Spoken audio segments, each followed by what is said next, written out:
Well, good evening, one and all. Welcome to Yada Yahweh Radio. We're here with Kirk. I think JB may be joining us later this evening. This is the first broadcast, Kirk, from my new digs in South Florida. Wow. I rented a home in Fort Lauderdale, and I've said that I wanted to live in Florida for a very long time, and now I have the opportunity. And so with the separation, I have come to Fort Lauderdale, which is my favorite community in Florida. It's not like Miami. It doesn't have the hustle and bustle and crowds of Miami or people trying to impress one another. It's a much more laid-back community with wonderful places to eat and go. And I have a home that's on the intercoastal here. The boat I tried to buy fell through.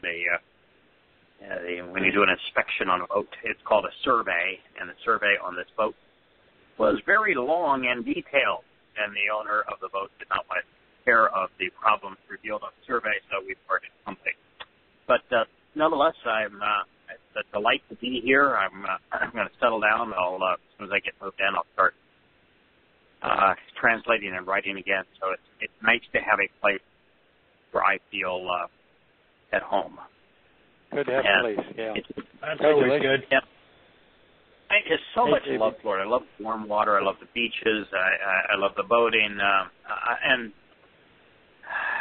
looking out as I am now over the inland waterway and the new river here in Fort Lauderdale, it's what I wanted to do for a very long time. And I got the opportunity, so I'm just delighted to be here. This is my first night in my new deck. Terrific. Well, congratulations. Well, thank you. Yeah, it feels nice to be at a place that I'm at peace.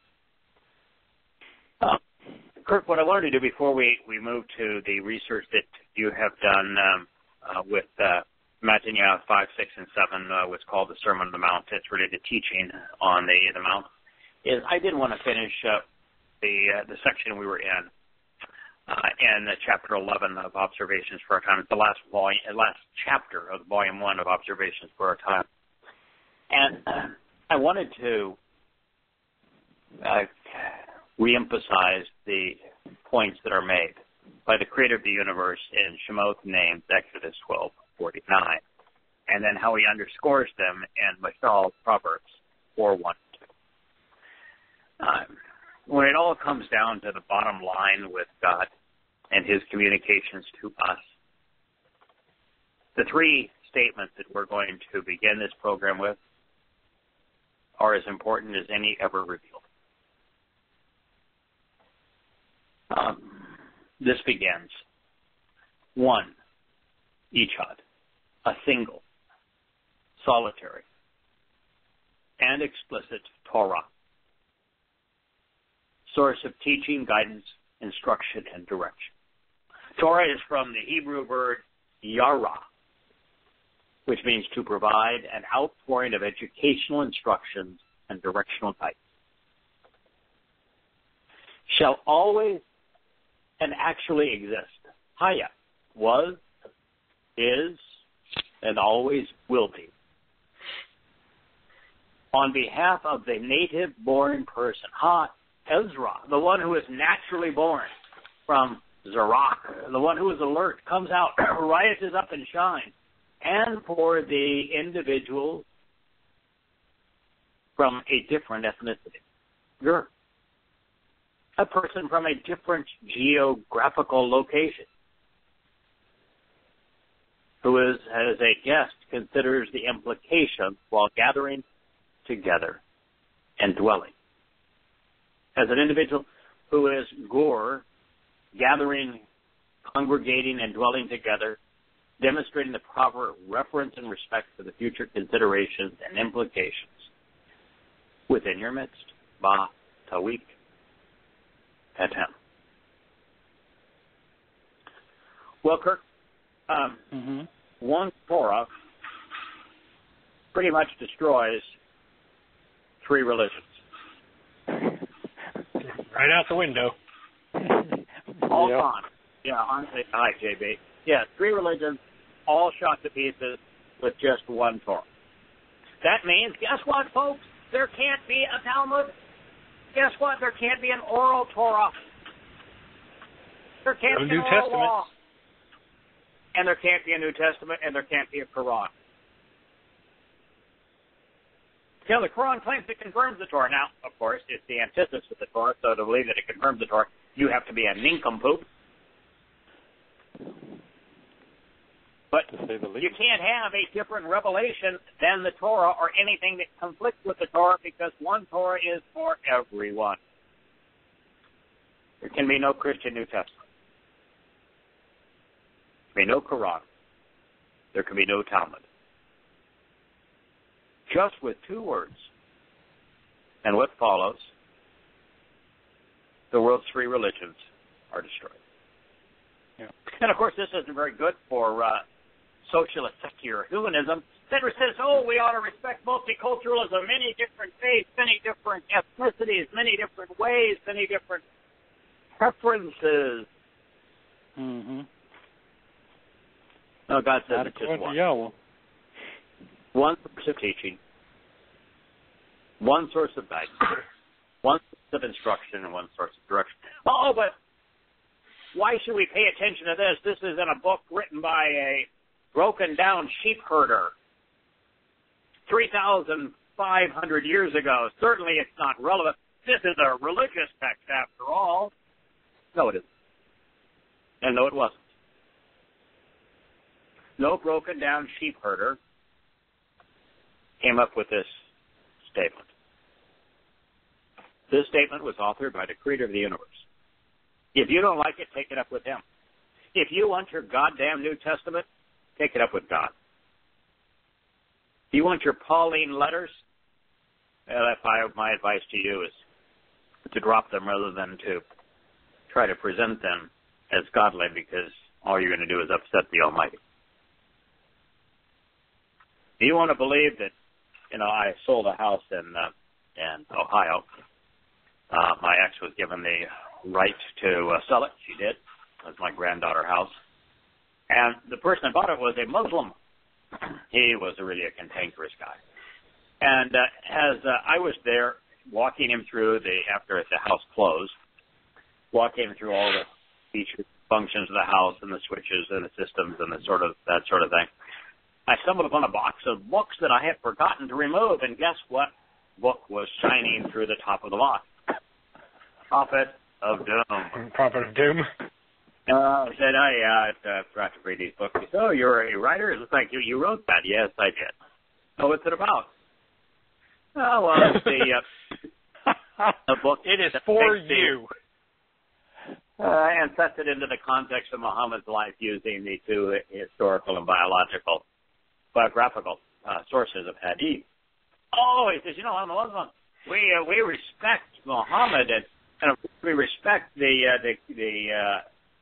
Christian Bible and the Torah, Jesus. I said, all right, yeah, I understand that's what you've been told. He said, I would really love to have a copy of the book that you've written. I said, no, I don't think you would. He said, why? Is it critical of Islam? I said, well, my books are critical of every religion. But yes, the fact that I discerned when I put the Quran in the context of Muhammad's life was critical of Islam. He said, well, yeah, that's your choice. I choose to believe. All right, we'll go with that. Well, I'm sorry. The fact is that God said, the Creator of the universe said, you might say, wait a minute, you're just implying that. What proof do you have that the Creator of the universe said these words?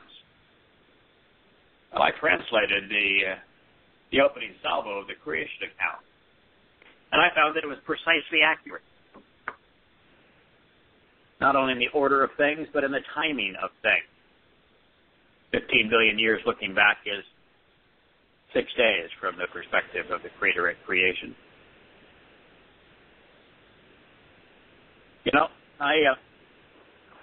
I studied the flood, found out that it happened exactly where and why and when God said.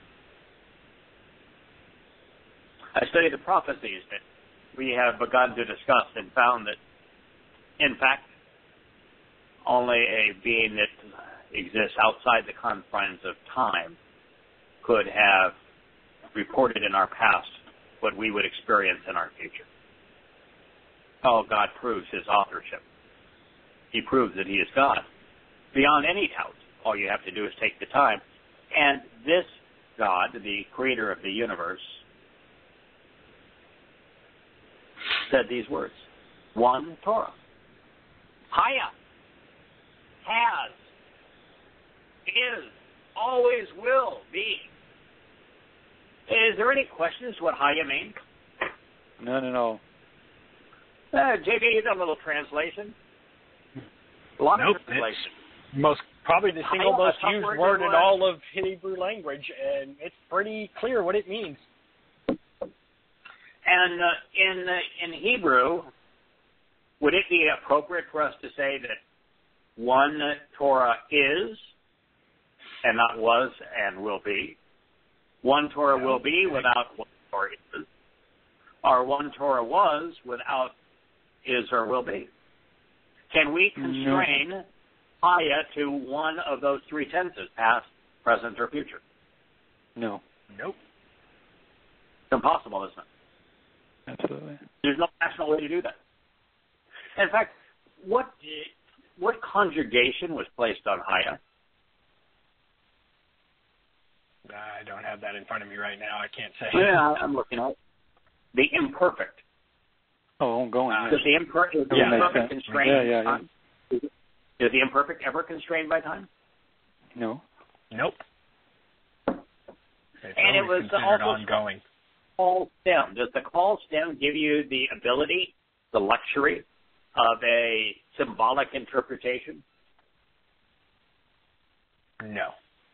It's no. concrete. The call stem says, this is literal, this is genuine, this is actual. You need to interpret this literally, genuinely, and actually. Imperfect over the full chasm of time. And Hebrew verbs exist throughout time.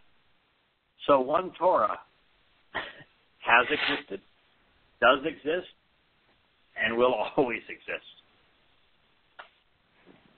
And there's two groups of people here. Ezra, one who is naturally born. I love the basis of Ezra, the verb. Zerach, one who is alert, comes out, rises up, and shines. So there's one Torah for those people that are awake. And for the individual from a different ethnicity, Ger. Do you think there's a possibility that Ger and Goyim, maybe, Goy, maybe you're related terms? Yeah, I think so. Particularly since the next word is Gur, G-W-R. But different ethnicities. It's interesting, too, that when you see a G in Hebrew, like for words like Gomorrah, that the G in Hebrew is usually a bad sign. Yeah, it's going the wrong way. Yeah, if a word starts with a G, you probably don't want to be part of it. It's the twisted letter. But anyway, and it's true that people from different ethnicities are far more prone to be lost than the chosen people, and they're far less likely to be found, which is really more important. They may be equally lost in today's world, but they're far less likely to be found. And I would even say, I want to say something here that might surprise listeners. I think as a percentage of their base, of the overall number per capita, Israelites, and Yahudim are more likely to know Yahweh per capita than any other ethnicity in the world. Mm-hmm. And I say that because even while a slight majority of those who have come to know Yahweh through his covenant, as we have discovered his teaching by accurately translating his testimony, are Goyim. I'm Goy. I'm adopted into this family. Kirk Yerkoi. I think JB Yerkoi. Yeah, absolutely. Yeah. As far as I know. I think, however, that if you were to look at the number of Israelites and Yahudim in our midst, it's probably in the range of 35 to 40%. Of those I think definitely disproportionate to the population of the world. Yeah, it's a tiny fraction of 1% of the population of the world, and 35 to 40% of those that are part of the covenant family. Yeah, it's like 50 to 100 times per capita greater than just their numbers and ethnicity. So I think that the native-born are, in fact, far more likely to reach out and come to know Yahweh than any other ethnicity. But this is one Torah teaching shall always exist, was, is, and always will be for the native-born and from the individual from a different ethnicity. From a different ethnicity, there was not a caveat, if you will, for one Torah for the native-born. One Torah for the native-born. If you're an Israelite or Yehudim, I only got one Torah, baby. Throw away the Talmud, the Mishnah, Gonzo, the oral law, the rabbi. And anything that contradicts the Torah is gone. Right. That is correct. That is correct. And anything that augments the Torah is gone. Yeah. Adds to. Anything it takes away from the Torah is gone. Mm-hmm. And anything that changes any part of the Torah is gone. Of course, the Christian New Testament is other than Yosha's statement, is a complete repudiation of the Torah. Yeah, it's all that. And so you can't argue with it. You can't augment it. You can't take away from it. But you notice that the ger, the individual from different ethnicities, was quantified. Yes. You can't just be, and I think this is really appropriate. I consider myself as a toter, as a twig that is grafted onto one of the limbs of the tree of lives. Mm-hmm. And first, I think there's two great limbs of the tree of lives. The limb that is the branch, if you will, that is Yosha, and the branch that is Dot. I personally like the idea of being grafted into the branch that is Dot. But, I'd be happy to be grafted in the branch that's Yosha, too. So it's not a big deal. It's just that, And so what I'm trying to share with you is that, and I think all of us view ourselves as being grafted into this tree of lives that is rooted in Yisrael. Correct. And the reason that's important is that we had a number of people that being part of this group. I think they did it for personal reasons and not for the love of the covenant. But they became anti-Semites. Amazing. Vocal anti-Semites. You can't be against Yisrael and be included as one of the ger for whom the Torah applies. If you're going to be one of the ger to which the Torah applies, you have to consider the implications while gathering together and dwelling in the midst of Yisrael. Mm-hmm. Now, that's not saying that we have to live, in Tel Aviv, in Jerusalem. He's just saying that needs to be our mindset, that we want to be part of this community. It's why I think it's essential for us to view ourselves as grafted in. I like the term adopted. Mm-hmm. Bikurim. Right. Bikurim. Firstborn children, to be adopted. And so if you don't view yourself as grafted into Yisrael and Yahudah, if you don't consider yourself as adopted, if you don't feel yourself part of God's chosen people, if you don't identify with what it means to be Yisrael and Yahudah, the Torah won't help you. I'm not going to guide you. Because it guides us to that realization, to that very position and choice. That's what it guides us to. Well, if you were to say all Yehudim are Yisrael, and Yisrael is those who struggle and man who struggles and endures with God, then that covers the whole blanket. I mean, it's still the same group, and we're just going along with them as they always did. Wherever Abraham was, there was some goy. Wherever Moshe was, there were goy. It joined them. Right. I would ask you a question. When Yahweh says that he's going to renew the covenant, who does he say he's going to renew it with? Yehudim and Yisrael. Yehuda and Yisrael.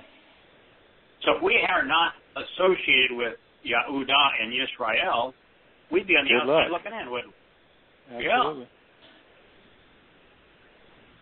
Yeah. There are times in my life where I wish I was naturally born into Yisrael. And there's other times where I'm just delighted that I've been adopted. For the most part, now, I've come to the conclusion that it's better to be adopted than it is to be naturally born. But that's just a personal and selfish perspective. And it's personal and selfish because I don't want any responsibility in eternity. I want to just be one of many kids in the family and just to enjoy the relationships and exploring and having fun. And I think that, at least for the first 1,000 years, there is some serious responsibility that's being afforded Yisrael and Yehuda. Mm-hmm. That's a good thing. Well, they're going to kind of do what they've always done and serve as an example. Correct. But I'm with you. I don't want to be an example to anybody. That's what Shemot names Exodus 12:49, because it doesn't give any wiggle room. When God speaks, there are consequences of his words that we ought never miss. He did not say, this Torah is for the Jews only. He said that there was and would only be Torah, and that it was for every ethnicity. As a result, if you want to gather together with Yahweh and live with him in his promised land, you'd better discard the notion that God sanctioned the New Testament. Gentile Christians, or a Quran for Muslims, even a Talmud for Jews. As we know, the Mashal word pictures presented as Proverbs contain parental advice. Yahweh as our Heavenly Father, and the Ruach Kodesh as our spiritual mother. It is my contention that what follows is as profoundly important as any words ever spoken, and these words were spoken by God to us. It begins. This is Mashal, word pictures, Proverbs 4:1. You should all choose to actually listen, children, to the truthful teaching and correct instruction, Mukar, to the principled axioms regarding life, the warnings, the correction, the education, the exhortation of Yakar to provide instruction correct. Of the Father, Abba. And of your own volition, pay attention. Kashab, you should choose to listen. Process, consider, and accept this information and respond appropriately, so as to become familiar with and know. Yada, to find, to become aware of, to acknowledge, to care about, to respect, and to embrace. Facilitating through knowledge that what it means to understand Bina, how to deduce the intended meaning from a given revelation, and then respond appropriately to life situations, to recognize how to distinguish between right and wrong, how to become discerning and discriminate by exercising good judgment, how to become perceptive and insightful through observation, through consideration and contemplation, so as to be intelligent, thereby benefiting from the capacity to separate fact from fiction. It is, of course, from bien, which means to make connections between things, which leads to understanding.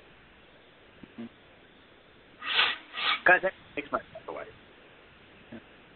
Well, you know, I know it also But no, I just said it also eliminates the concept of Lord and Master versus teacher.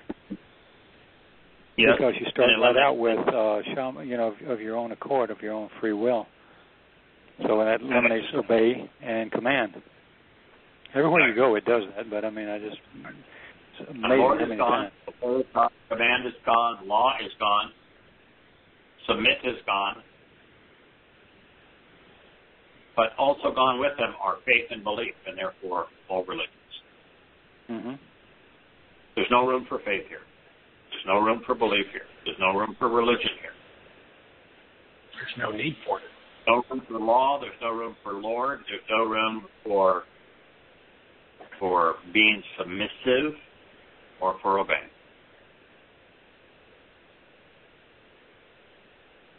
This is a very straightforward statement.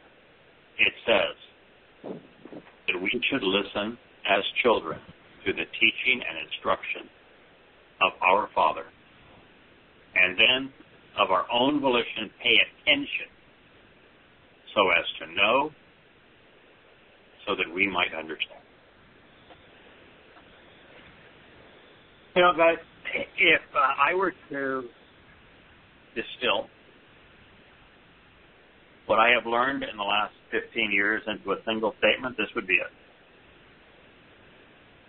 We should listen to what God has to say as our Heavenly Father, as His children,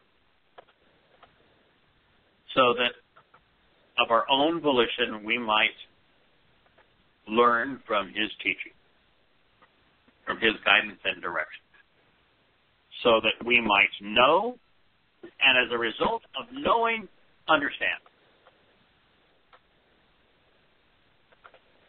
For the past 20 years of my life, that has been my understanding of Yahowah, of His Torah, of what He is offering and what He is asking of us.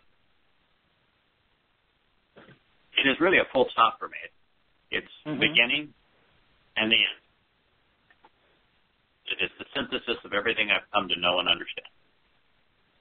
Knowledge leads to understanding. And understanding is the only way to approach God. The only way to know Him. Only way to engage in a relationship with Him. And the only way that you can know is to pay attention to what He's teaching. So you should all choose to actually listen. Call imperative means actually and genuinely of your own free will, Shama. Kurt, JB, we've come across Shama 1,000 times. Is there any definition of Shama that is germane or accurate other than hear or listen? Hear, listen. Nope. Right, no. You could extrapolate heed, but What could you extrapolate? that's about it. Heed. Like if He's giving instruction that you're something you should heed, you should listen to and follow through on. Yeah, heed is not as an order, but as advice that you should follow. Yeah, and I think that is more an extrapolation of the fact that it's very often in God's voice, and therefore it would be wise to... Well, advice does you no good if you don't follow it. I can give you all the great advice in the world. If you don't follow it, it does you no good. So that's what I mean by you can extrapolate heed. That if you want to benefit from this, you need to follow through with it. Yeah, I do think it is an extrapolation, and I think when it's in Yahweh's voice, it is a legitimate and appropriate extrapolation. So, but it means to listen, and because the person speaking, the individual speaking, happens to be the creator of the universe, the author of life, then the inspiration of the Torah, then it would be saying to follow along and pay attention to what He's saying. So you should choose to actually listen. Imperative is volition. children. And that's really how we should approach God. Not as his servants, not as his subjects, not as those who should fear him. We should approach God as children would approach a father. That doesn't mean children do not approach their father on their knees. They don't beg their father for forgiveness. They don't worship their father. They don't pray to their father. He wants us to approach him and to listen to him as children would to a father. It says, bien here and ab, as children to a father. That is the proper perspective. If you're going to appreciate, if you're going to be able to capitalize, if you're going to know and understand Yahweh's teaching, there's only one perspective that will prevail. Any other perspective, and perspective is essential to knowing and understanding. Perspective is even essential to being able to observe and to listen. Perspective provides the filter that is so essential for being discerning. And in this particular case, the perspective that Yahweh wants us to have as we pay attention to his teaching and instruction is that of a child towards a father. That's really how I've always viewed my relationship with Yahweh. Mm-hmm. As I'm his kid. And as a kid, he's for me, but he's not upset when I stub my toe. And he's happy for me every time I do something worthwhile. We celebrate our children's successes and we overlook their failures. Right? Right. And we always want to lift them up. We always want to be close to them. We always want to teach them. We always want to care for them. We want to love them. So you all should choose to actually listen, children, to the truthful teaching and correct instruction, to the principal axioms regarding life, to correction, exhortation, instruction of the Father.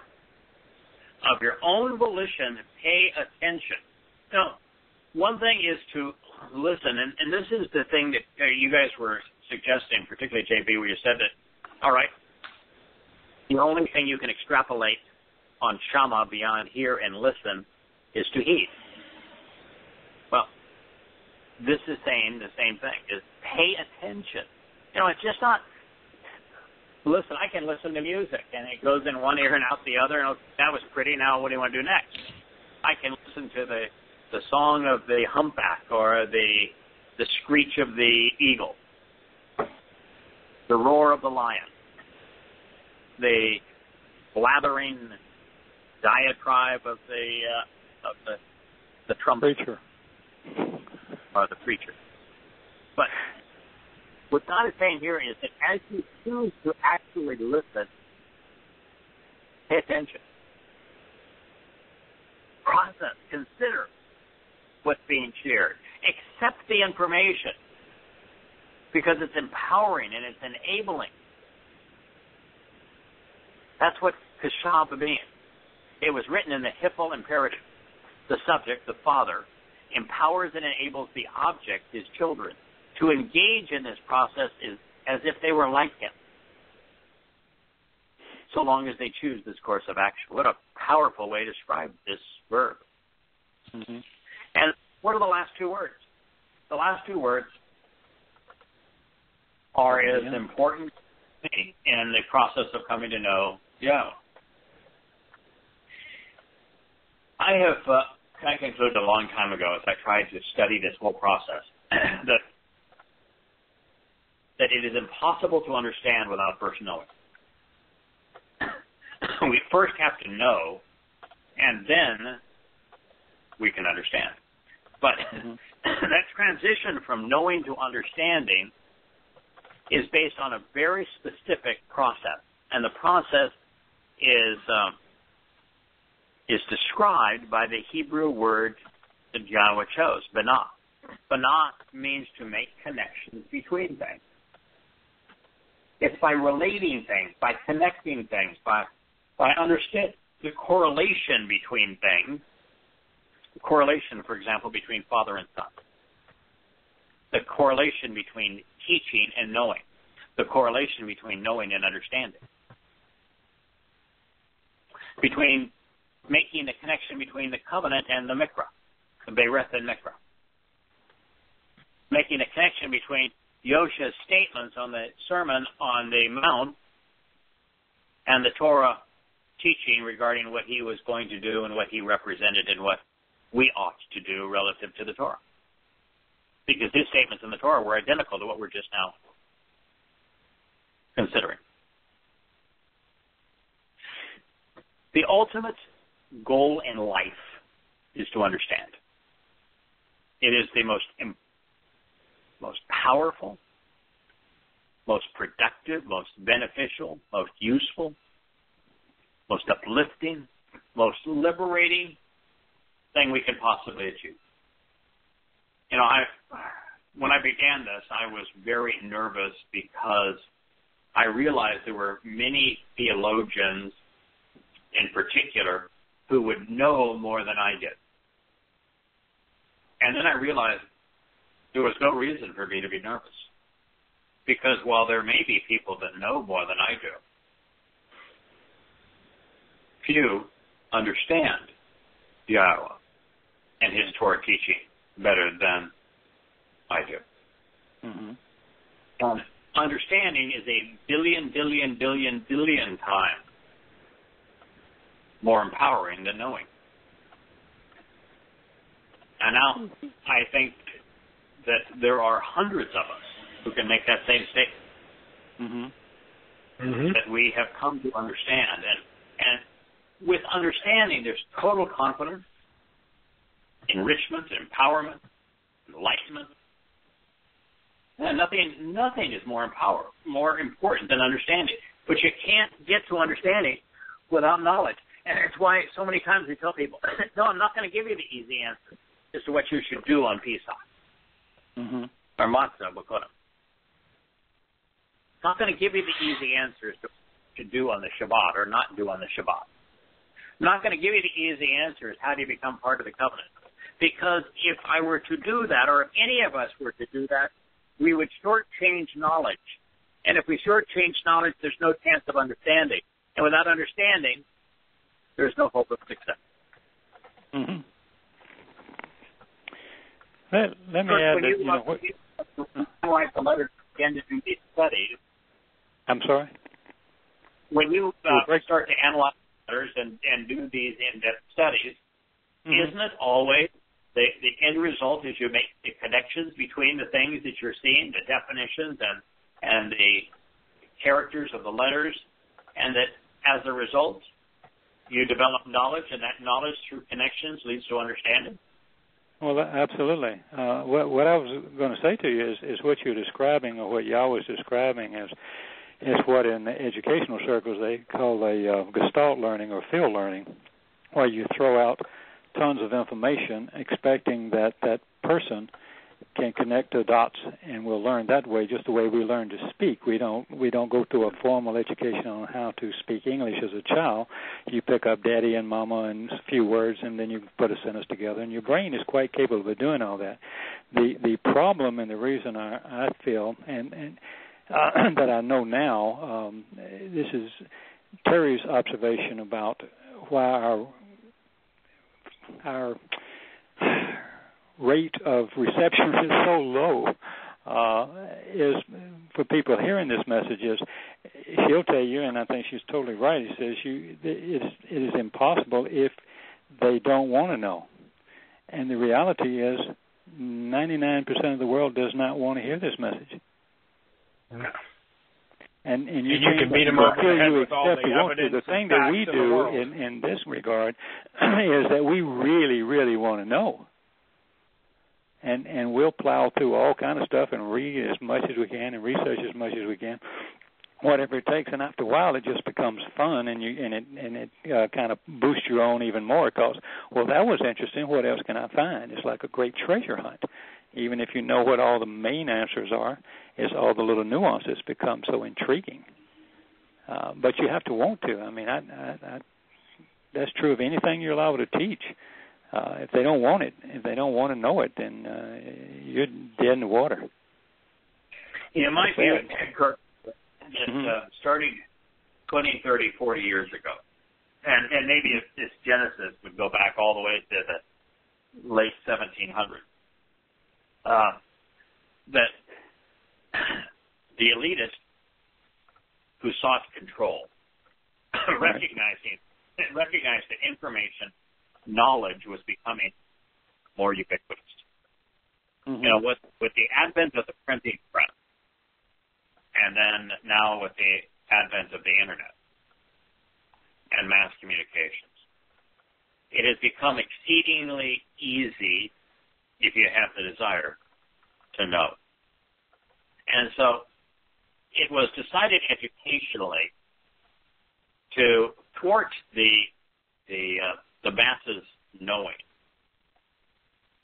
and ultimately coming to empowerment through understanding, through political correctness, where they made being judgmental a crime, where they made being discerning and discriminating a crime.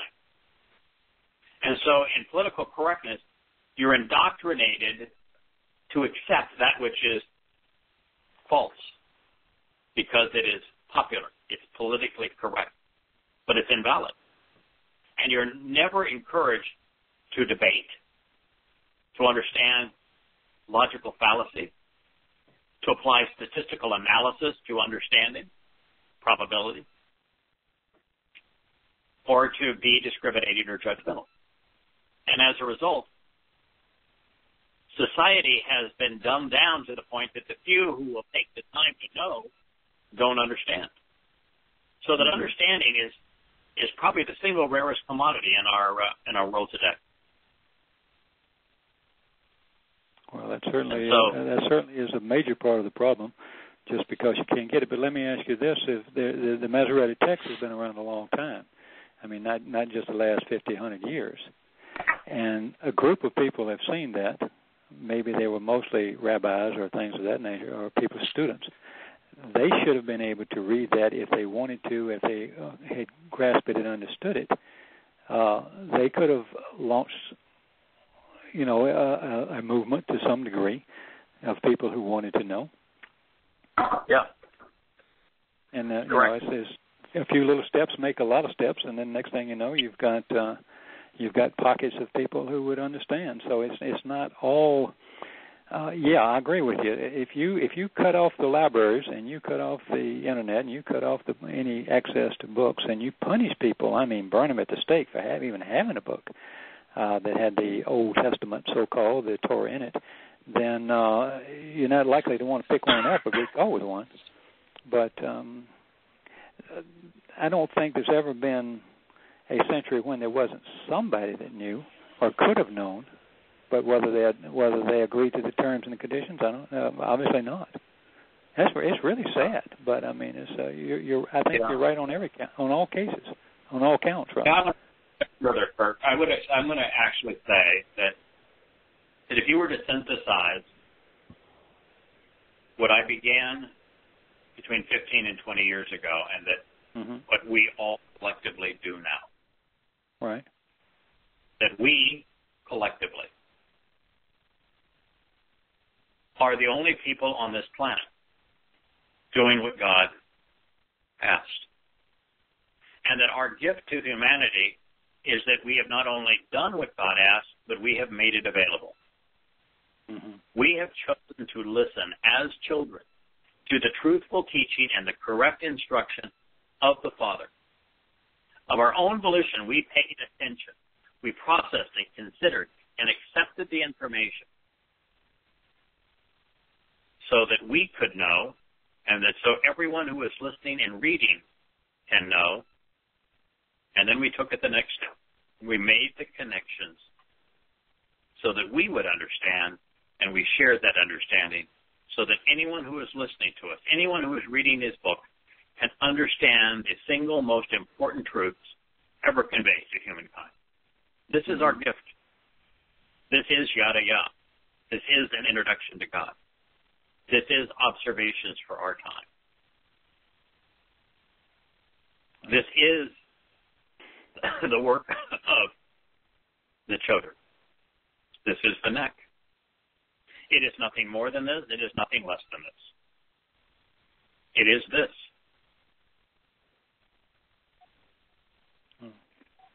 Mashal of Proverbs 1. It is who we are. It is what we have done. It is what we do. It is what we love. It is what we are of. Now, this statement and the one which follows introduces our Heavenly Father's Torah as truthful teaching and correct instruction, which facilitates understanding. It is, therefore, not comprised of laws to be obeyed.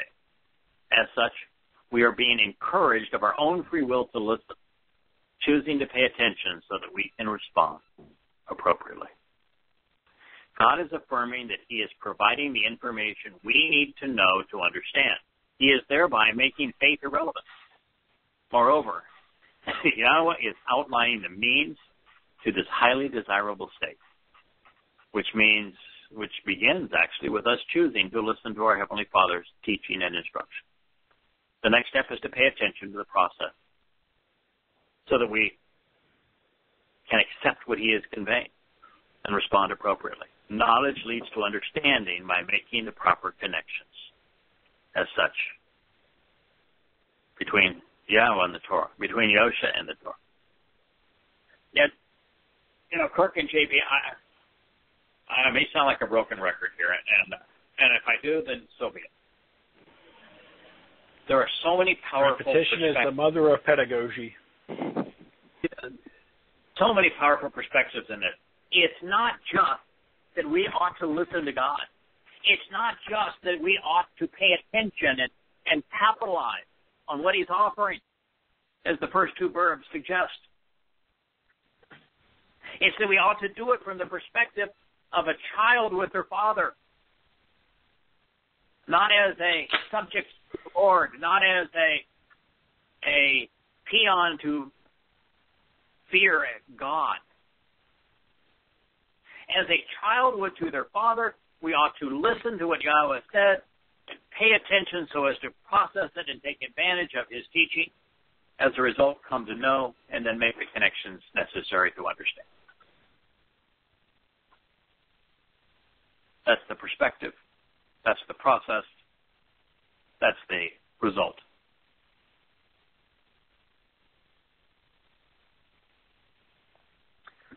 What follows is also important. For indeed, this is important, trustworthy, and reliable. Okay, we have God using. It's important.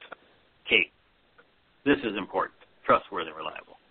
Good, beneficial, and valuable. Tov, moral and proper, favorable and functional, beautiful and pleasing, enjoyable and productive, helpful and healing, useful and appropriate, agreeable and prosperous. That which will specifically achieve the desired result. For indeed, good, beneficial, and valuable, teaching and instruction, lakak. There's so many Hebrew words for teaching and instruction, aren't there? Yeah, quite a bit. Yara, it was teaching and instruction, isn't it? Torah is teaching and instruction, isn't it? God used mukar in this previous statement for teaching and instruction. Yeah, Hebrew has a lot of them. It's an important word, isn't it? Hebrew doesn't have a single word for obey. But here we're confronted with four powerful words for teaching and instruction. Yara, Torah, mukar, and now lakak. Persuasive words which are empowering and invoke change. Information which provides insights and leads to comprehension. Powerful teaching through instructive discourse that can be received in your hand, grasped hold of, and accepted. I have given for you to approach. Nathan, La, Ata. Who's talking here? No.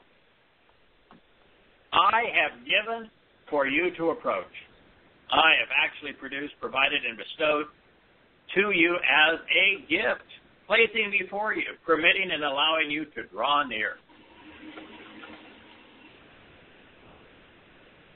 My Torah, my source of teaching, guidance, direction, and instruction.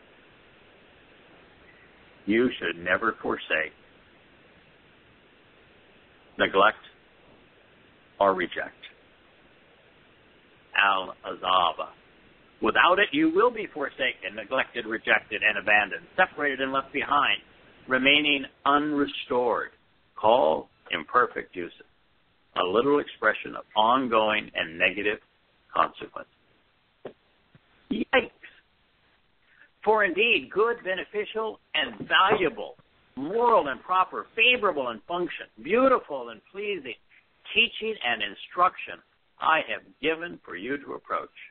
My Torah you should not forsake, neglect, or reject. Therefore, for it is based upon Yahweh's good, beneficial, and valuable teaching and instruction. Therefore, the Torah is Yahweh's gift for us to approach. Therefore, the Torah is something we should never neglect or reject. Look, God damned Paul. That's what he did, right? Mm-hmm. And told others God to do. damn Muhammad. Well, man. God Cuba damn and all the rest Catholic of them. Church. God damn Pope.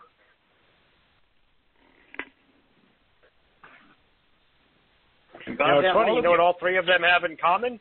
They tell you to ignore the Torah, except when they tell you to follow the Torah. When they need When it suits their needs, they tell you to follow it all the time. You know, the Catholic Church loves the tithe. You know, Islam loves to quote the Torah for its justifications of, you know, giving it some basis. Paul was all for the Torah when he wasn't against it. Paul goes back and forth. He's all over the place. Oh, yeah, the Torah is great. The Torah is horrible. Yeah, he's not very often very great. That internally conflicting, you should pretty much ignore them. Yeah, he's paying support for the parts that can be misunderstood to give him credibility. Yeah. If you can rewrite it, he's all for it. Yeah. But isn't that just stunning? For indeed, good, valuable, and beneficial teaching and instruction I have given you, my Torah. Therefore, you should not forsake or neglect or reject. Now, so it means that the Torah is a source of good and valuable teaching, not laws. There's not a word in there that you could possibly misquote. Christian will tell you that Torah, I don't have to follow the Torah. I've got the New Testament. Well, that would be in direct conflict with what God just said, wouldn't it? Mm-hmm. Mm-hmm. Who do you suppose that if you are in conflict with what God said, if your faith is in conflict with what God has clearly stated, what are the chances are you're right? Zero. What is Zero. Zero. If you're in opposition to what he has asked you to do. He asked you to listen to his teaching and to accept it and never reject his Torah. And if you've done those very things, why do you think he's going to make a favorable decision because you lived a good life? Yet you ignored his instruction. You rejected his teaching. And as such, he's going to reject you. He will ignore you. It's the only thing he can do and be just and fair. But it doesn't have to be that way. You can forego your religion. You can spit in the face of Paul. You can come to despise the Roman Catholic Church. You can come to hate Islam. You can disassociate yourself from the putridness of American politics or the politics of any nation. You can disavow your military. You can stop pledging allegiance. You can reject the ways of man and accept the way that Yahweh has offered. You can listen to God instead of man. That's the choice. It is the referendum. One leads to eternity with God. The other to the destruction of our souls. The choice that all of us have. All of us.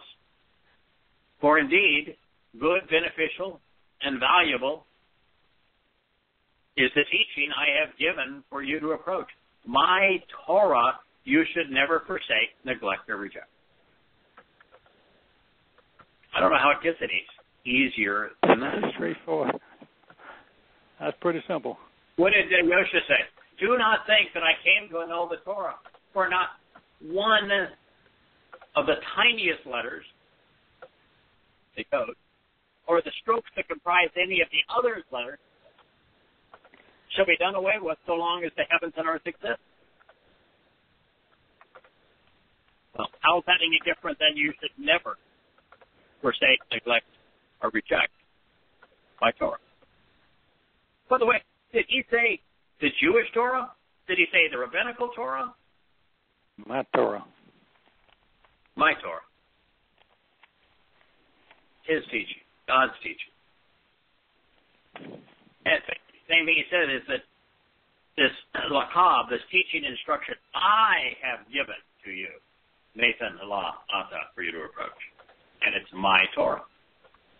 My signed, written, and enduring way of treating people. Giving you the means to explore, to seek, to find, to choose. The source from which my instruction, teaching, and guidance and direction flow. And is poured out to you, which provides answers, which facilitate your restoration and return, even your response and reply to that which is told, good, pleasing, joyful, beneficial, and healing. You should never, ever reject, neglect, abandon at any time.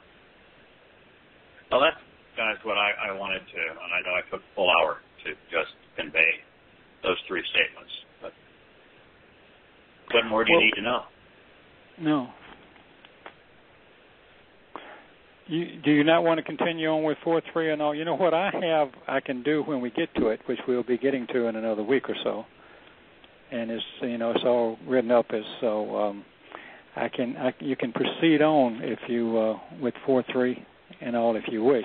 My feelings aren't hurt. I can do this anytime. I've got it. I can share one of the things I did. I'm sorry? We'll go back to 4.3 next week. Okay. So, Kirk, what did you find? Well, it was a strange journey. Yeah, it was rather strange. To the Greek. But let you just branch out to the Greek, and what did you learn? Well, I went to, I sent you all about a 9-pager, but yes. We'll shoot straight to Matthew 17 and 18, because you just mentioned it a few minutes ago, and I must say, I was rather intimidated because I haven't done translating the Greek and trying to figure out whether it was correct, and compounding that was taking it back to the Hebrew and making choices on which word would be most appropriate in that context. And then I also went ahead, once I got back to the Hebrew, I also looked at the pictograph to see if there was more information there. And then I wrote it down, as you can see on this stuff that I did. And if it's readable and you find it valuable, JB, you can print it if you like. It's been on my agenda. I want to scan it in and put it up on the website. Well, look at it, make sure. A little busy at work the last few days, so. I was rather intimidated by the whole thing, but interestingly enough, it was extraordinarily fun. In addition to that, last night and this morning, I ran across something. It was Mark 1:15, and I jot that down, and I did the same thing, and I found it was quite remarkable. And the whole thing was started by, if I may say, it was started by, if so many people believe this stuff, and they actually, and the preachers keep spewing it out, and the translators keep translating, and there's millions of people and billions of people, perhaps.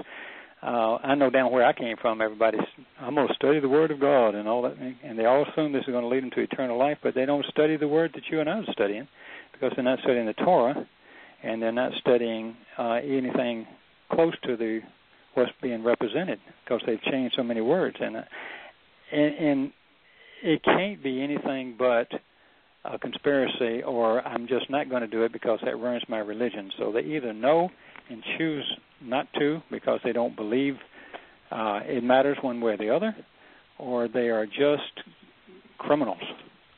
I mean, that they would drag people down this road.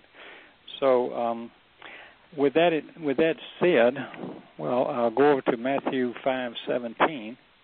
And if you, when you get a chance to look at it sometime in the future, you'll find that what he said, what I did is I compared what he said and also what you said on several of them. But in this particular one, it says, do not think that I came to abolish the Torah, they call it the law, or the prophets. I did not come to abolish but to fulfill. So what I did is look at every word in the Greek, and then I also wrote down the appropriate word in the Hebrew. And for instance, I'll just give you a good example here. Do not think and I'm going to butcher the words in Greek because I don't know how to pronounce Greek.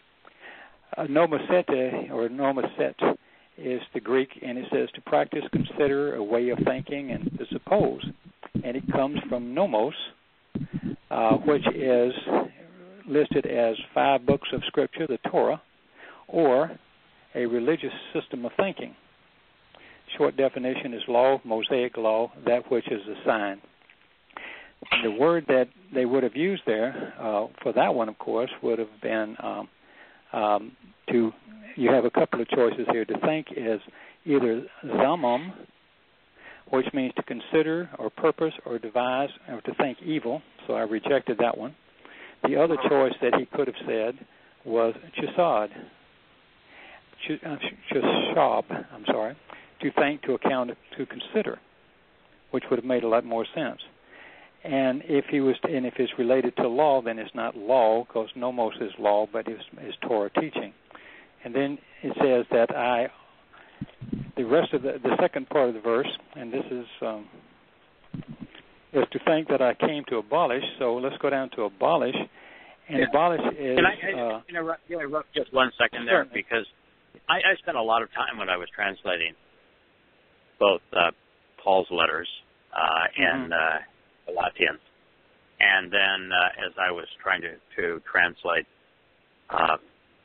the Greek and these teaching on the Mount.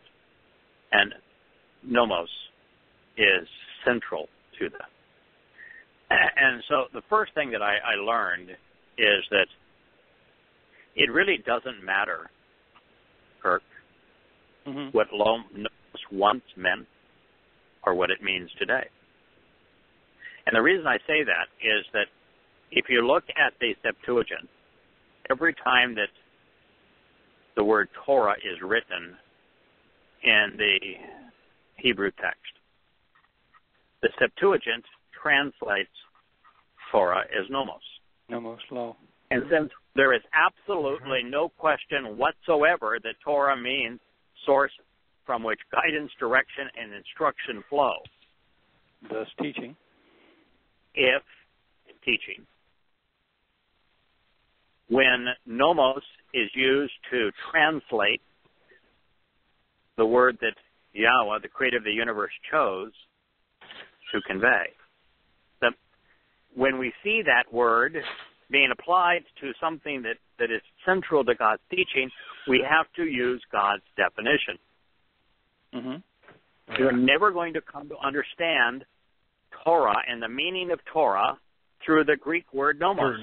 And while I realize that nomos is something that is nourishing, that provides a share of an inheritance, that the root of nomos means that which is nourishing, that provides a share of an inheritance, is the basis of the Greek word.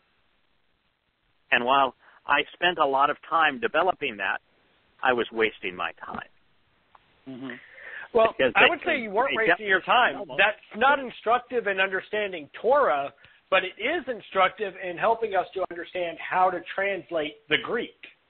By recognizing why that Greek word was chosen to be used for Torah helps us understand the mindset that those translating it into Greek had. And so it is valuable. It wasn't wasted time. Yeah, it doesn't help us in that essence, but it helps us in a lot of regards. I thought that was a very profound discovery, actually. Mm-hmm. But I would, and while that's true, and while from a child to a father absorbing teaching relative to the covenant, that the original definition of nomos is a perfect explanation, which is that which is nourishing that provides a share of an inheritance. Well, that is perfect. The fact of the matter is that Torah means Torah. That the Hebrew definition of Torah is source from which guidance, teaching, instruction, and direction flow. That's what the word means. That's all the word means. Mm-hmm. It does not matter how many thousands of Greek, Latin, German, or Chinese or English words that we choose to use to translate it. The meaning is derived from the Hebrew origin. And so if this word is consistently used to translate the Hebrew word, our definition ought to match the Hebrew word. It ought not to focus on the Greek or Latin or other English definition. Well, you know, that's about... You can translate the Hebrew without knowing a lot of Hebrew because you have a lot of resources. You cannot translate the Greek without having a very strong understanding of Hebrew because you have to translate it back into Hebrew, which means you really have to know the Hebrew first to translate it back into Hebrew and then translate that into English. It's a much more difficult process.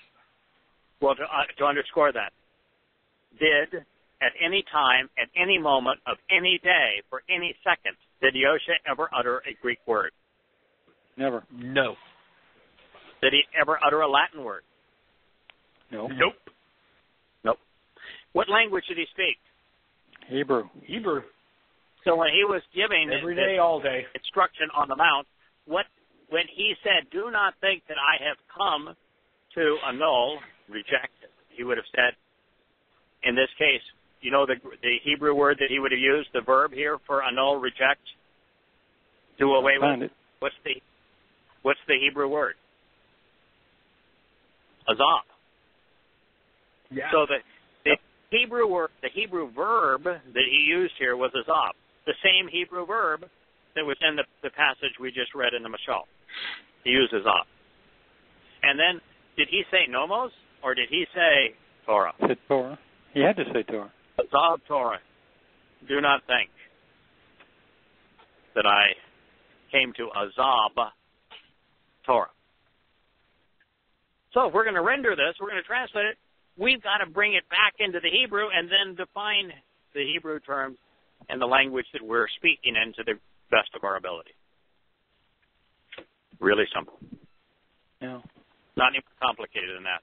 The very process, Kirk, that you engaged in is the only process that makes any sense. Well, I found just the interesting note is I found, and then when you go to 518, that's when it really gets kind of, that's when it's just don't change the smallest letter, and you can find all those words. There's a couple like for letter that might be, you might choose this one over that one, but I think I chose the right one based on the really elongated translation of it.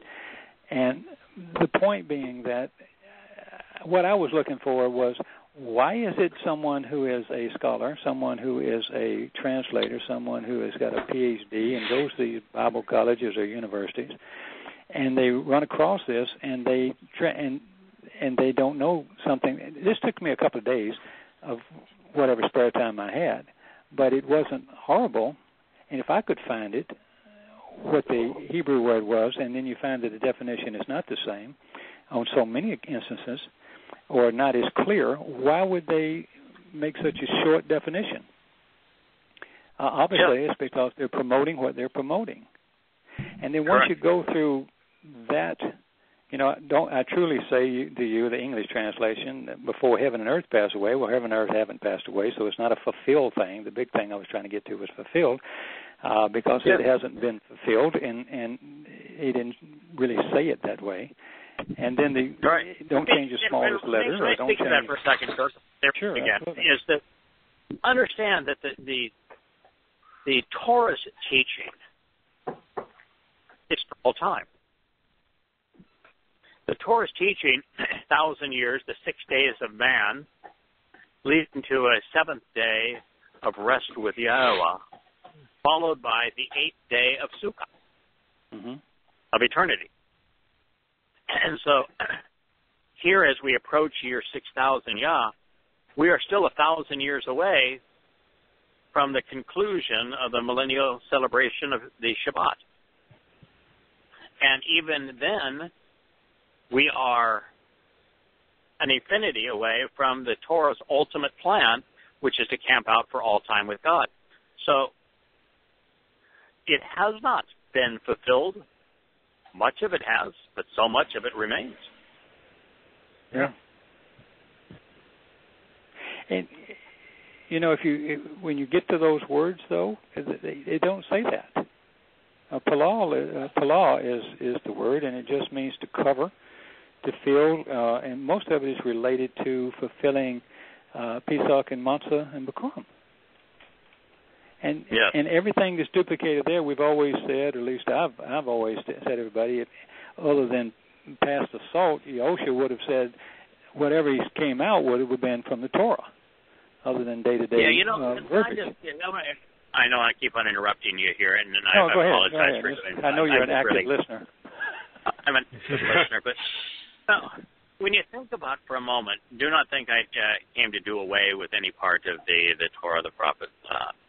And, of course, what he's doing is he's just reemphasizing what we've just read in the Mashal, 4:1 and 2, right? Right. And then if I stopped and it didn't cover 3, and you were almost encouraging me to cover 3 because 3 is what leads into Matanya 5. Because 3 talks about the role of the sun in all of this and recognizing the role of the sun. What Yahushua is saying is, my words are really not important here. That's why I'm not having them written down for you in Hebrew to study as if they were the Word of God. My life, what I've done in the past, everything that's led to this moment, not really all that important. You ought not be focused on what I have said or what I have done. I am here for only one reason. I need to fulfill Pesach, Matzah, and Bikurim. That's why I'm here. I am here to fulfill the promise that Yahweh made to provide the lamb to Abraham and Yishak on Mount Moriah. I'm here to provide the promise, the ultimate fulfillment of Pesach, Matzah, and Bikurim. That's why I'm here. I'm not here to make a big show. If you know nothing about my arrival, if you know nothing about my life, if you know nothing about anything, it doesn't matter. Because it isn't our recognition that Yahushua fulfilled Pesach, Matzah, and Bikurim that matters. What matters is that Yahweh enabled those promises. That's what matters. He did what he promised Abraham. That's what matters. That's all that matters. And the reason I want to interrupt is that if you recognize that, then it doesn't matter that we don't have Yahushua's testimony in Hebrew. It doesn't matter that the first Christians butchered everything such that nothing is reliable. It doesn't matter anymore. Because he didn't come to augment the Torah. He didn't come to create a new religion. He didn't come to provide new teaching. He didn't come to provide different guidance. He came simply for one reason. He had to fulfill the Torah's promises relative to Pesach, Matzah, and Bikurim. That's it. Nothing more than that. And if you look to him for anything more than that, you're wasting your time. And you don't even need to know that to benefit from it. You know, all these people that said, yeah, if it wasn't for the Christian New Testament, you wouldn't know. You wouldn't be able to understand really the role that Yahushua played. That's not true. Know everything about it. No more. Well, yeah, actually know more by reading the Torah, Prophets, and Psalms. But the fact of the matter is, it's really not important. all that's important is that Yahweh did as he promised. We're not relying on Yosha. We're relying on Yahowah. So that's the point I wanted to make in terms of fulfillment. Well, to me, Craig and JB, the only reason I was doing it, number one, I thought it would be fun and a challenge to do and see if I could. I don't think it's something that's important if you were trying to introduce this to or debate with a Christian.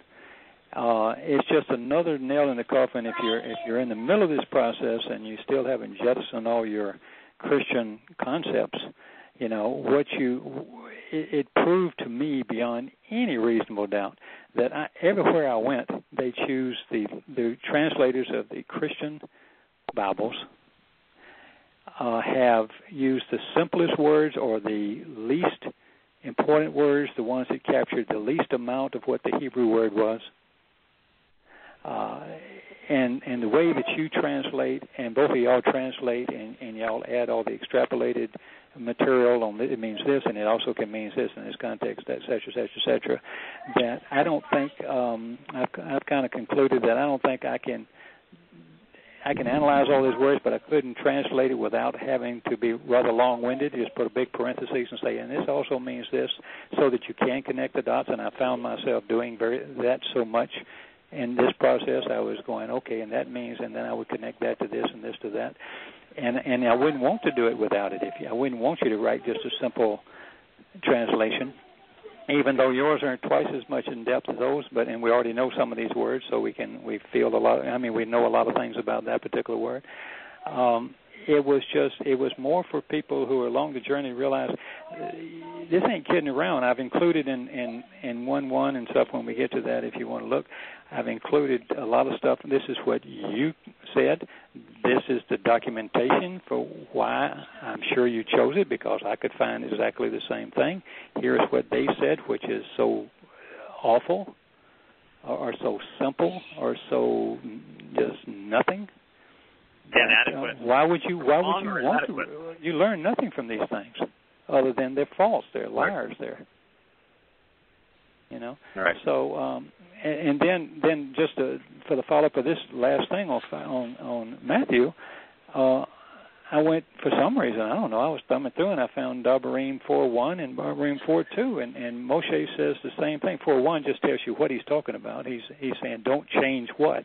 Well, he talks about the choke and the mishpat, but then he goes on to saying, you shall not add to the word I've instructed you, nor take away anything from it, so that you may observe a shamar, the mitzvah of Yahweh your God, who directed and gave it to you. I mean, that's rather choppy, but it's accurate. And then in parentheses, I wrote all the different things about Gorah and Torah and so forth. And everywhere you go, he says exactly the same thing. So Yahweh is obviously quoting there or several other places where he says don't add anything or take anything away from it.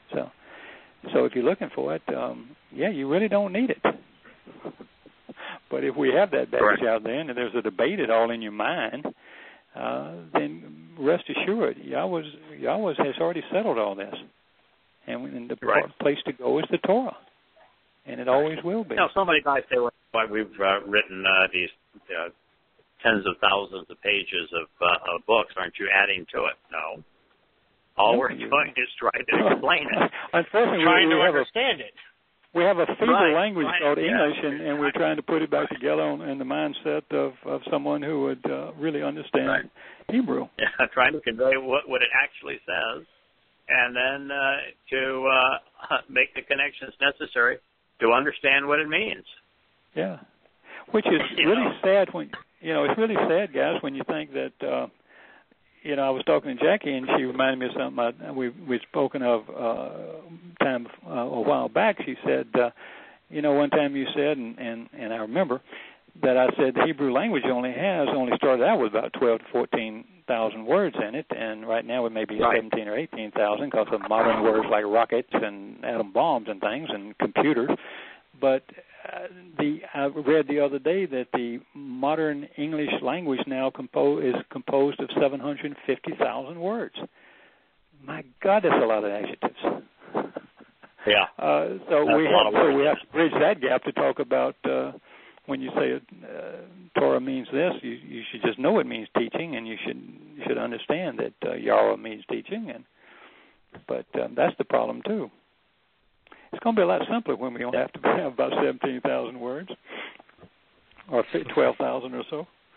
But everywhere you go, it proves once again that this is where it is. It's found in the Torah. The Torah didn't leave anything else. So when he says this is complete and all you need is perfect in every way, he ain't kidding.